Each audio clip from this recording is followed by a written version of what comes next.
तो हेलो प्यारे बच्चों, कैसे हैं। मुझे उम्मीद है कि आप लोग ठीक होंगे, मस्त होंगे और स्वस्थ होंगे और पढ़ाई तो कर ही रहे होंगे।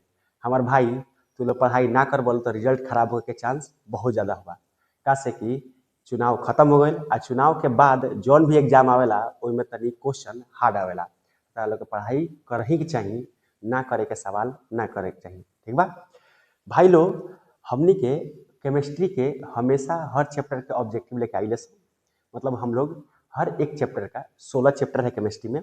प्रत्येक चैप्टर का लगभग 40 45 50 क्वेश्चन हम लेकर आते हैं, जिससे आपका हर एक चैप्टर का हर एक कॉन्सेप्ट से हर एक ऑब्जेक्टिव क्लियर हो जाए। ठीक है, आप जानते हैं कि हम लोग पिछले 6 वीडियो से केवल ऑब्जेक्टिव कर रहे हैं और केमिस्ट्री के 5 चैप्टर और फिजिक्स के एक चैप्टर का हम कर चुके हैं। देख लीजिए, ये आज का जो चैप्टर है वो चैप्टर नंबर 6 है मेरे भाई। आज का जो चैप्टर है वो चैप्टर नंबर 6 है और ये तत्वों का निष्कर्षण है। और सभी हम लोग वीवीआई ऑब्जेक्टिव करने वाले हैं। मतलब वो सारे ऑब्जेक्टिव हम लोग करने वाले हैं जो बोर्ड में आने वाला है और 2026 के लिए काफी इंपॉर्टेंट है। बस आप अंत तक देखिए, आपको खुद समझ में आ जाएगा कि सभी के सभी ऑब्जेक्टिव कितने इंपॉर्टेंट है। पहले हम थोड़ा सा गाना देख लेते हैं कि हम लोग अभी तक कितने चैप्टर किए हुए हैं। देखिए, अभी तक हम किन किन अध्यायों को ऑब्जेक्टिव देख चुके हैं, किन किन अध्यायों का ऑब्जेक्टिव देख चुके हैं। देखिए, सॉल्यूशन का देख चुके हैं, आप देख लीजिए। 1 नंबर सॉल्यूशन के देख चुके हैं, लगभग इसमें से 45 क्वेश्चन किए हुए हैं। ठोस अवस्था का भी देख चुके हैं। पी ब्लॉक के 2 पार्ट किए हुए हैं, पार्ट 1 और पार्ट 2। पार्ट 1 में लगभग 42 क्वेश्चन है मेरे भाई, और पार्ट 2 में लगभग 45 या 43 क्वेश्चन के आसपास है। टोटल 70-75 क्वेश्चन है। आप देखिए, पी ब्लॉक जो बहुत बड़ा चैप्टर है और बहुत ज्यादा ऑब्जेक्टिव आता है, सारा का सारा ऑब्जेक्टिव यहाँ क्लियर हो गया। हम लोग केमिकल काइनेटिक का कर चुके हैं, रासायनिक बलगति। और मेरे भाई, फिजिक्स का एक चैप्टर जो 6 नंबर यहाँ दिख रहे हैं, रे ऑप्टिक्स। फिजिक्स का केवल एक चैप्टर किए हैं रे ऑप्टिक्स का। इसमें लगभग मैं 55 क्वेश्चन, 50 से 55 क्वेश्चन हम बताए हैं और 55 क्वेश्चन एक से एकाल क्वेश्चन है जो बोर्ड के लिए काफी ज्यादा इंपॉर्टेंट है। समझ में आ रहा? चलिए तो स्टार्ट करते हैं। तत्वों के निष्कर्षण कितने क्वेश्चन है, ध्यान से देखिए। चलिए, टोटल 35 क्वेश्चन है और 35 क्वेश्चन में ये पहला क्वेश्चन आपका है। आप करिए इसे। निम्न में से कौन सा तत्व भू परपटी पर, यहाँ थोड़ा मिस्टेक हो गया है, परपटी, भू परपटी पर यानी अर्थ क्रस्ट पर, जमीन के नीचे या जमीन के जितने भी पठार मैदान है वहां पर सबसे अधिक पाए जाने वाला तत्व क्या है। तो याद रखिएगा, यदि भू परपटी पर पूछे तो सबसे ज्यादा ऑक्सीजन पाया जाता है। तत्व में पूछे, तत्व में सबसे अधिक ऑक्सीजन पाया जाता है मेरे भाई। ये 47.7% के आसपास पाया जाता है लगभग। तो सबसे ज्यादा ऑक्सीजन, उससे कम सिलिकॉन, उससे कम एल्युमिनियम, उससे कम लोहा, उससे कम कैल्शियम। ये टोटल 5 तत्व हैं जो ऑर्डर में है। सबसे ज्यादा ऑक्सीजन, उसके बाद सिलिकॉन, उसके बाद एल्युमिनियम, उसके बाद लोहा, उससे कम कैल्शियम पाया जाता है। तो सबसे अधिक पाया जाता है बिल्कुल मेरे भाई ऑप्शन नंबर ए, ऑक्सीजन सबसे अधिक पाया जाता है। लेकिन वायुमंडल में पूछते तो वायुमंडल में सबसे अधिक पाया जाता है नाइट्रोजन, जो 78% है। ये बात ध्यान रखिएगा, ठीक है। तो ये भू परपटी की बात हो रही है। अच्छा, ये आपको याद होना चाहिए, ऑक्सीजन एक अधातु है, सिलिकॉन एक उपधातु है, और एल्युमिनियम एक धातु है, लोहा भी धातु है और कैल्शियम भी धातु है। ठीक है, तो तत्वों का मतलब धातु, अधातु, उपधातु तीनों होने चाहिए। चलिए, क्वेश्चन नंबर 2 है, भू परपटी पर सबसे अधिक पाए जाने वाला धातु। अगर धातु देखा जाए तो याद रखिएगा, भू परपटी पर सबसे अधिक पाया जाने वाला धातु एल्युमिनियम है, उससे थोड़ा सा कम लोहा है, और तीसरा जो है कैल्शियम है। तो सबसे अधिक एल्युमिनियम पाया जाता है, उससे कम लोहा पाया जाता है और सबसे कम कैल्शियम पाया जाता है। बिल्कुल मेरे भाई, सबसे अधिक एल्युमिनियम पाया जाता है, याद रखिएगा, ठीक है। 8.7% के आसपास पाया जाता है। क्वेश्चन नंबर 3, किसमें धातु की मात्रा अधिक और अशुद्धियां कम होती है। आपको बताना है ऐसा क्या है जिसमें धातु ज्यादा होता है, उसका परसेंटेज ज्यादा होता है और अशुद्धियां कम होती है। याद रखिएगा, अयस्क, अयस्क जो खनिज से प्राप्त होता है, अयस्क में धातु ज्यादा होता है और अशुद्धियां कम होता है। बिल्कुल मेरे भाई, ऑप्शन नंबर ए हो जाएगा। और A4, आओ कभी हवेली पर, बिल्कुल हवेली पर कब आओ घूमते हैं। चलिए, क्वेश्चन तार के भाई सामने बा 4, और 4 नंबर क्वेश्चन तो बवाल बा। ऐसा क्वेश्चन आवे के संभावना काफी ज्यादा होला। अयस्कों में उपस्थित अशुद्धियां को कहा जाता है, क्या कहते हैं। अयस्क में अगर कोई अशुद्धि है तो अशुद्धि को मेरे भाई गैंग कहते हैं। जो आप लोग गैंग बनाते हैं वो गैंग नहीं है, यहाँ पे अशुद्धि को गैंग कहते हैं। तो जाहिर सी बात है, गैंग अशुद्धि होता है। खराब चीजें होती है। आप लोग भी गैंग बनाते हैं, वो खराब चीज ही है। पढ़ाई लिखाई करिए।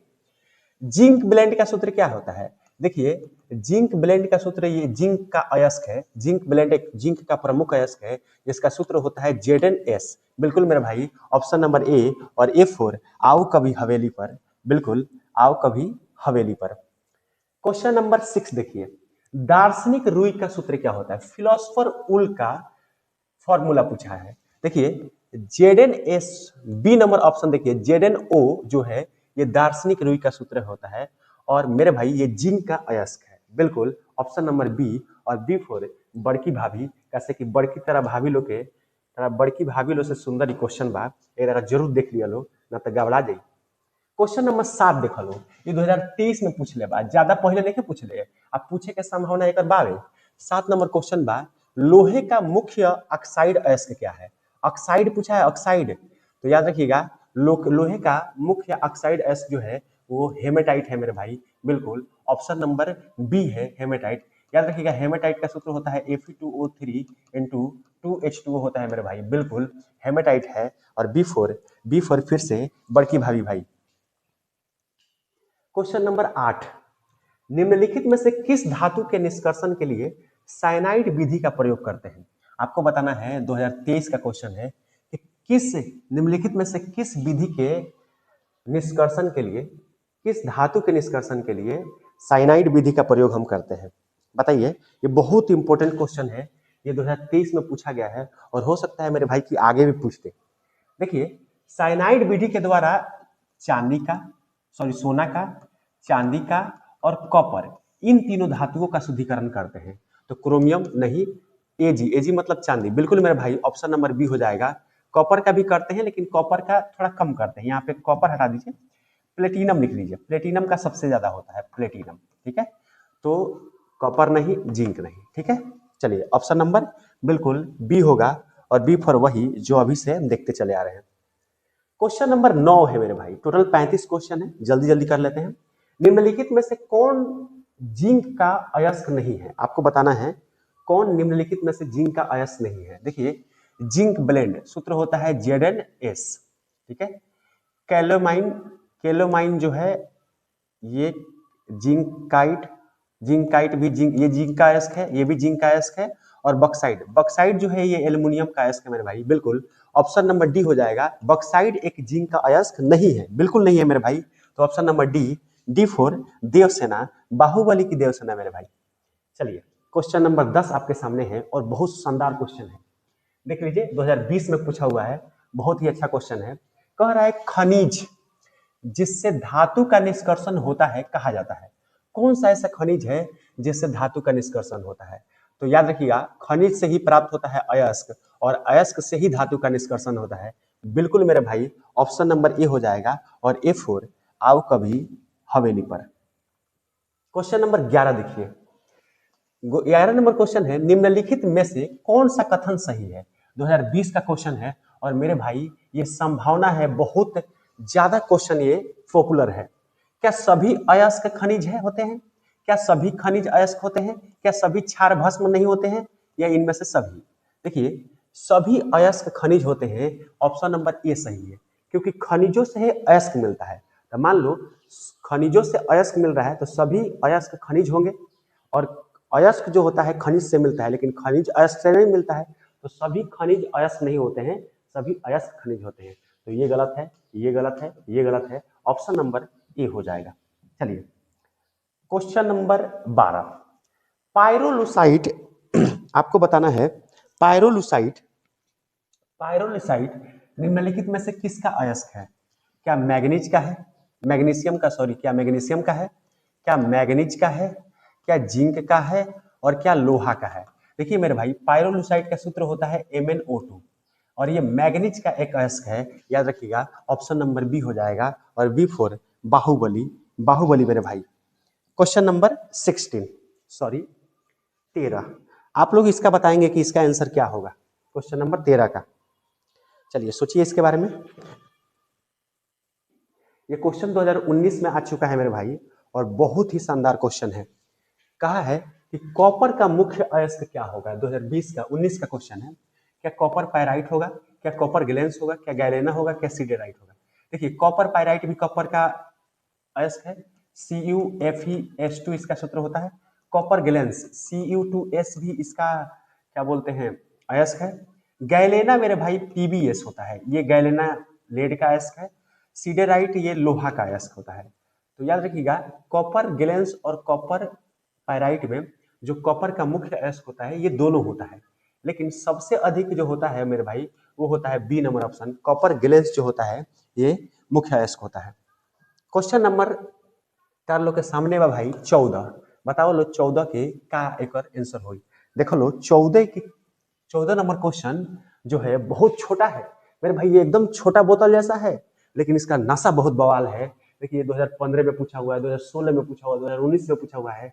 ये तो भाभी लोग से भी सुंदर क्वेश्चन आ गया आप लोग के सामने, काफी सुंदर क्वेश्चन है। और याद रखिएगा ये अपकमिंग है मेरे भाई 2026 के लिए। याद रखिएगा एल्युमिनियम का मुख्य अयस्क पूछ रहा है, तो बॉक्साइट याद रखिएगा इसका सूत्र होता है Al2O3 × 2H2O मेरे भाई। बिल्कुल बॉक्साइट जो होता है ये एल्युमिनियम का सबसे शानदार अयस्क होता है, सबसे खास अयस्क होता है।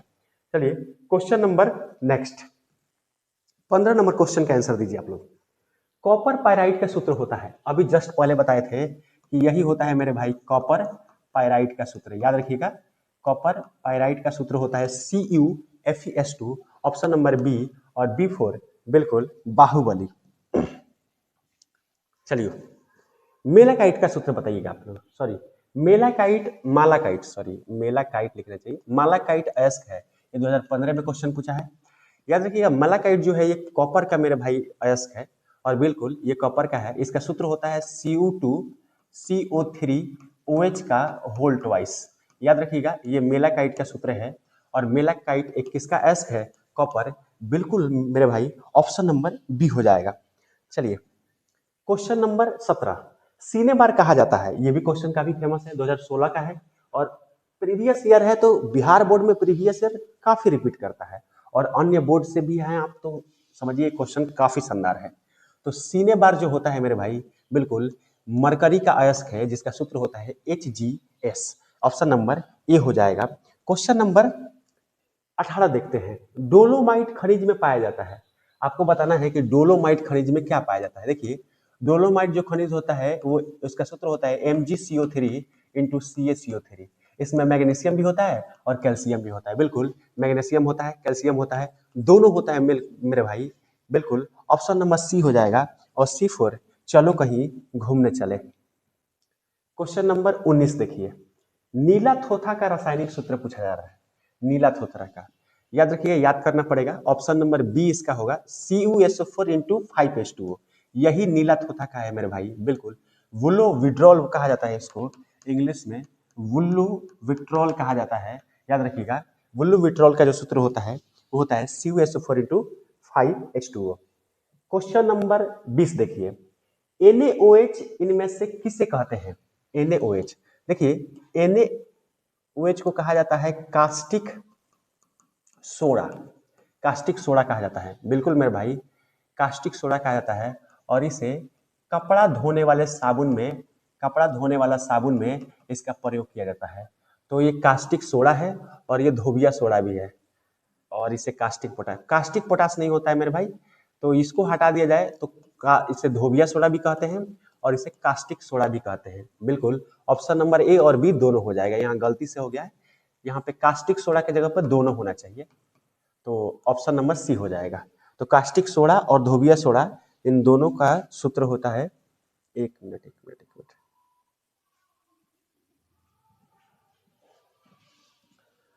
यहाँ पे धोबिया सोडा नहीं होगा, थोड़ा सा मिस्टेक हो गया मेरा भाई, धोबिया सोडा का देखिए कास्टिक सोडा इसका ऑप्शन होगा, केवल याद रखिएगा कास्टिक सोडा का ही सूत्र होता है NaOH, थोड़ा सा मिस्टेक हो गया। चलिए 21 नंबर क्वेश्चन बताएंगे, सल्फाइड अयस्कों का सांद्रण किया जाता है। यहाँ पे सांद्रण गलत है, सांद्रण का मतलब होता है सफाई। तो सल्फाइड अयस्कों का सफाई किस विधि से करते हैं। याद रखिएगा सल्फाइड अयस्कों का सांद्रण फेन पलावन विधि से करते हैं, लेकिन एकमात्र ऐसा सल्फाइड अयस्क है जिसको हम सिल्वर ग्लैंस बोलते हैं Ag2S, इसका सफाई इस विधि से नहीं होता है। तो सल्फाइड अयस्कों का सांद्रण फेनपलावन विधि से होता है, बस केवल Ag2S को छोड़कर। ठीक है, चलिए क्वेश्चन नंबर 22, गैलेना किसका अयस्क है? बहुत फेमस क्वेश्चन है, 2021 में पूछा हुआ है। गैलेना किसका अयस्क है? बिल्कुल मेरे भाई, गैलेना पीबी का, लेड का अयस्क है। इसका सूत्र होता है PbS, याद रखिएगा। ऑप्शन नंबर बी हो जाएगा। और B4 बाहुबली, बाहुबली भाई। चलिए अब देखते हैं 23 नंबर क्वेश्चन, 2022 का ये पूछा हुआ है। निम्नलिखित में से कौन से धातु का निष्कर्षण विद्युत विच्छेदन के क्रिया द्वारा नहीं होता है? नहीं होता है पूछा है, आप देख लीजिए, नहीं होता है। तो देखिए हमारे भाई, सोडियम का, सोडियम धातु का होता है विद्युत विच्छेदन द्वारा, इलेक्ट्रोलाइसिस बोलते हैं इसको इंग्लिश में। मैग्नीशियम का भी होता है, एल्युमिनियम का भी होता है, लेकिन लोहा का नहीं होता है मेरे भाई। बिल्कुल ऑप्शन नंबर डी हो जाएगा। और D4 देवसेना, बाहुबली की देवसेना है ये। चलिए आपके सामने है 24 नंबर क्वेश्चन। बोला जा रहा है स्प्लेटर क्या है? स्प्लेटर, स्प्लेटर जो आप सब शुद्धिकरण पढ़ेंगे तत्वों का, तो वहां पे आपको पता चलेगा कि अशुद्ध जिंक को, जो ऑप्शन नंबर बी है, अशुद्ध जिंक को ही हम स्प्लेटर कहते हैं, स्प्लेटर मेरे भाई कहते हैं, याद रखिएगा। क्वेश्चन नंबर 25, जिंक ब्लेंड अयस्क का सांद्रण किस विधि से करते हैं? देखिए जिंक ब्लेंड जो होता है वो ZnS होता है, ZnS कहते हैं। और ZnS एक सल्फाइड अयस्क है, और सल्फाइड अयस्क का सांद्रण, यहाँ पे गलती लिखा है, सांद्रण जो भी होता है मेरे भाई याद रखिएगा, फेन पलावन विधि से होता है। ऑप्शन नंबर सी हो जाएगा, फेन पलावन विधि से होता है जिंक ब्लेंड का सांद्रण। क्वेश्चन नंबर 26, एक विधि जिसमें किसी धात्विक अयस्क को हवा की उपस्थिति, यहाँ देखिए हवा के उपस्थिति में उसके गलनांक यानी मेल्टिंग पॉइंट से नीचे गर्म किया जाता है, तो उसे कहते हैं, ये 2019 का क्वेश्चन है। देखिए किसी भी धात्विक अयस्क को हवा के उपस्थिति में रखिएगा और उसके मेल्टिंग पॉइंट से नीचे ताप पर गर्म करिएगा, तो इसे हम भर्जन कहते हैं। क्या कहते हैं? भर्जन। या इसे जारन भी कहते हैं, या इसे ही इंग्लिश में रोस्टिंग कहा जाता है मेरे भाई। ठीक है, और एक और बात याद रखिएगा, अगर हवा के अनुपस्थिति रहे, माने हवा ना रहे, और मेल्टिंग पॉइंट से कम ताप पर गर्म करें, तो इसे हम निस्तापन कहते हैं। और निस्तापन को मेरे भाई बिल्कुल कैल्सिनेशन कहा जाता है, कैल्सिनेशन कहते हैं इंग्लिश में, कैल्सिनेशन कहते हैं। तो याद रखिएगा, हवा के उपस्थिति में है और मेल्टिंग पॉइंट से कम ताप पर है, तो उसे क्या कहेंगे? भर्जन। बिल्कुल ऑप्शन नंबर ए हो जाएगा मेरे भाई, ए। चलिए क्वेश्चन नंबर 27 देखते हैं। कॉपर धातु का शोधन निम्न में से किस विधि द्वारा किया जाता है? आपको बताना है कि कॉपर का जब आप निष्कर्षण करते हैं तो उसका शुद्धिकरण किस विधि से आप करते हैं। ठीक है, तो याद रखिएगा, इसका कॉपर का धातु का वैद्युत अपघटनी विधि द्वारा होता है, इलेक्ट्रोलाइसिस, इसको इलेक्ट्रोलाइसिस मेथड कहते हैं। याद रखिए, विद्युत अपघटनी शोधन के द्वारा इसका शुद्धिकरण करते हैं। बिल्कुल मेरे भाई। क्वेश्चन नंबर 28 आपके सामने है। धातु के ऑक्साइड को कार्बन या कार्बन मोनोऑक्साइड के द्वारा धातु के अवकृत करने की क्रिया को कहते हैं। देखिए ये अवकरण से है, यानी रिडक्शन प्रक्रिया से है। तो जब भी धातु के ऑक्साइड को हम रिडक्शन करना होता है तो उसमें कई प्रक्रिया आती है। अब किसी भी धातु के ऑक्साइड को अगर आप कार्बन या कार्बन मोनोऑक्साइड, इसे कोक भी कहते हैं, तो कार्बन या कार्बन मोनोऑक्साइड के द्वारा अगर इसका रिडक्शन करते हैं मेरे भाई, तो इस प्रक्रिया को स्मेल्टिंग कहते हैं। और स्मेल्टिंग को हिंदी में प्रगलन कहते हैं, प्रगलन कहते हैं। और सबसे फेमस विधि है, याद रखना है। तो बिल्कुल ऑप्शन नंबर ए हो जाएगा, प्रगलन कहेंगे। कार्बन या कार्बन मोनोऑक्साइड के द्वारा अवकरण होगा, कार्बन या कार्बन मोनोऑक्साइड के द्वारा अवकरण होगा, तो उसे क्या कहेंगे? प्रगलन कहेंगे। क्वेश्चन नंबर 29, बॉक्साइट का सांद्रण किस विधि से होता है? आपको बताना है बॉक्साइट का सांद्रण किस विधि के द्वारा होता है। बिल्कुल बॉक्साइट का सूत्र बता चुके हैं, और बॉक्साइट का सांद्रण हमेशा निछालन विधि से होता है। इसे लीचिंग कहते हैं इंग्लिश में, लीचिंग विधि से होता है मेरे भाई। बिल्कुल निछालन विधि से होता है। और ये सांद्रण की रासायनिक प्रक्रिया है, याद रखिएगा, रासायनिक प्रक्रिया है। तो सांद्रण की एक ही रासायनिक प्रक्रिया है, वो है निछालन। और निछालन से केवल बॉक्साइट का सांद्रण किया जाता है। चलिए क्वेश्चन नंबर आपके सामने है 30, निस्तापन और भर्जन, इसे जारन भी कहते हैं, की प्रक्रिया संपन्न होती है? याद रखिएगा, निस्तापन और जारण की जो प्रक्रिया है वो वात्या भट्टी में होती है। बिल्कुल, एक भट्टी है जहाँ पे ताप से गर्म करके निस्तापन और जारण होता है। ऑप्शन नंबर ए होगा मेरे भाई, बिल्कुल वात्या भट्टी में। क्वेश्चन नंबर 31 कॉपर के शुद्धिकरण में एनोड पंख, इसे इंग्लिश में एनोड मड भी कहते हैं, जब आप पढ़े होंगे तो समझ में आया होगा। तो एनोड मड के रूप में क्या निकलता है? याद रखिएगा, एनोड मड के रूप में चांदी और सोना निकलता है। बिल्कुल, सोना, चांदी, प्लेटिनम जैसे धातु, महंगे धातु निकलते हैं मेरे भाई, काफी महंगा धातु निकलता है वहां पे एनोड मड के रूप में।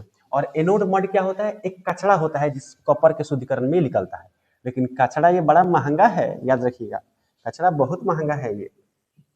हाँ, क्वेश्चन नंबर आपके सामने है मेरे भाई 32, और 32 नंबर क्वेश्चन आप बताएंगे कमेंट करके। चलिए आपको 30 सेकेंड देते हैं, जल्दी से फेंक के मारिए कमेंट में कि इसका आंसर क्या होगा। भर्जन के प्रक्रिया से प्राप्त SO2 का प्रयोग किया जाता है। बिल्कुल, ये गेस क्वेश्चन है, इसको लिख लीजिए, ये आएगा एकदम आपके एग्जामों में दिखेगा ही, छोटे से दिखिए। क्या चूना बनाने में करते हैं, क्या सीमेंट बनाने में करते हैं, क्या पत्थर बनाने में करते हैं, इनमें से सभी। चलिए आप आंसर फेंक दिए होंगे। बिल्कुल मेरे भाई, याद रखिएगा, SO2 का प्रयोग सीमेंट बनाने में करते हैं। जो भी जारण के प्रक्रिया से प्राप्त SO2 होता है, भर्जन के प्रक्रिया से जो SO2 प्राप्त होता है, उसका प्रयोग सीमेंट बनाने में करते हैं। जैसे हम एक दिखाते हैं, ZnO एक ऑक्साइड अयस्क है, इसको ऑक्सीजन के उपस्थिति में गर्म करेंगे तो ये बन जाएगा जिंक, सॉरी यहाँ ZnS रहेगा, और इसका ऑक्सीडेशन करेंगे तो यहाँ बन जाएगा जिंक, और प्लस में निकल जाएगा SO2। यही SO2 का प्रयोग हम किस में करते हैं? सीमेंट बनाने में। क्वेश्चन नंबर 33 है मेरे भाई, 33। आपको बताना है 33 नंबर क्वेश्चन कह रहा है फ्लक्स और गैंग आपस में मिलकर क्या निर्माण करते हैं? तो फ्लक्स और गैंग मतलब अशुद्धि। जब भी फ्लक्स, इसे बोलते हैं अगलनीय अशुद्धि को निकालने के लिए केमिकल। तो ये फ्लक्स और गैंग दोनों जब आपस में मिलते हैं तो धातु मल का निर्माण करते हैं, इसको स्लैग बोलते हैं इंग्लिश में। और धातु मल का प्रयोग याद रखिएगा सीमेंट बनाने में करते हैं। एक प्रकार का ये कचरा ही होता है, धातु का मल होता है, जैसे हम लोग का मल मूत्र होता है वैसे ही धातु का मल होता है, मतलब धातु मल कचरा होता है ये। क्वेश्चन नंबर 34 वैसे तत्व मेरे भाई जिनका प्रयोग अर्धचालक बनाने में किया जाता है, इनका शुद्धिकरण किया जाता है। देखिए, अर्धचालक मतलब सेमीकंडक्टर बनाने में कुछ तत्वों का प्रयोग होता है, जैसे सिलिकॉन हो गया, जर्मेनियम हो गया, ये सब ऐसे तत्व होते हैं जो अर्धचालक का काम करते हैं। तो मेरे भाई, अर्धचालक जो तत्व होते हैं उनका शुद्धिकरण हमेशा मंडल विधि के द्वारा किया जाता है। मंडल विधि, जोन रिफाइनिंग बोलते हैं इसको, जोन रिफाइनिंग विधि के द्वारा इसका शुद्धिकरण करते हैं। ऑप्शन नंबर ए हो जाएगा। और F4 आओ कभी हवेली पर, बनवा रहे हैं हवेली, बहुत बड़ा सा हवेली बना रहे हैं, आप आइएगा जरूर उसमें, ठीक है। क्वेश्चन नंबर लास्ट, निस्थापन किस प्रकार की अभिक्रिया है? मेरे भाई, क्वेश्चन नंबर आज का अंतिम है, ये 35 क्वेश्चन काफी इंपॉर्टेंट है। आपको बताना है निस्थापन किस प्रकार का अभिक्रिया है। तो निस्थापन एक तापीय विखंडन अभिक्रिया है, और याद रखिएगा निस्थापन के द्वारा कार्बोनेट अयस्कों को ऑक्साइड में चेंज किया जाता है, ठीक है। और अगर पूछ दे कभी भर्जन, इसी का भाई होता है भर्जन, या जारण पूछ दे, तो जारण याद रखिएगा मेरे भाई एक प्रकार का ऑक्सीकरण अभिक्रिया है। कैसा है? ऑक्सीकरण अभिक्रिया, ठीक है। तो जारण ऑक्सीकरण अभिक्रिया है, और निस्थापन तापीय विखंडन अभिक्रिया है, क्योंकि इसमें ताप देकर विखंडित किया जाता है चीजों को, ठीक है मेरे भाई। ये निष्कर्षण चैप्टर नंबर 6 का टोटल 35 क्वेश्चन थे, और 35 क्वेश्चन काफी शानदार क्वेश्चन है। सब के सब प्रीवियस ईयर में कभी एक बार दो बार ऐसे पूछा है, और इतने शानदार क्वेश्चन है कि आपको हेल्प करेगा। और गारंटी लिख लीजिए, इसमें से 2026 में आपको क्वेश्चन दिखेगा, ठीक है मेरे भाई। यदि आपको वीडियो अच्छा लग रहा है तो आप सभी वीडियो को, पीछे 6 वीडियो बन चुके हैं ऑब्जेक्टिव का, देखिए आपको सब शानदार लिखा है। भले वीडियो का थोड़ा क्वालिटी ठीक नहीं होगा, लेकिन ऑब्जेक्टिव का क्वालिटी A1 है मेरे भाई। अगर वीडियो अच्छा लगता है तो आप जरूर फॉलो करेंगे हमको, और देखते रहिए, पढ़ते रहिए, मस्त रहिए, और हेल्दी खाना खाते रहिए। चलिए नमस्कार, मिलते हैं नेक्स्ट वीडियो में।